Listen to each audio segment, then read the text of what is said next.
அவனை நம்பி வந்த பொண்ணு அவனுக்காக எல்லாத்தையும் விட்டுட்டு இருக்கா. பட் அவன் வந்து ட்ரங்க் பண்ணுறான், மிஸ்பிஹேவ் பண்ணுறான், what ever it is. But ஆனால் அந்த வயசில் அந்த பையனுக்கு எப்படி இருந்துச்சுன்னா, காலேஜ் படிக்கிற பையன் காலேஜை விட்டுட்டான், பொண்ணை வேலை போயிட்டான், வேலை டஃப்பாக இருக்குது, it doesn't know what to do, இம்மெச்சூராக இருக்கான். ஸோ அப்படின்னு சொல்லிட்டு அவன் அந்த பொண்ணை வந்து அடிக்க போகிறது, கத்துறது, இந்த மாதிரி ஒரு ஃபேஸ் ஆஃப் லைஃப்பில் இருக்கான்.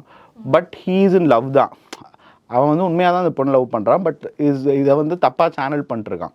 So what I thought was, so what if no அவன் வந்து என்னை மன்னிச்சிருன்னு சொல்லி பாடினா எப்படி இருக்கும்.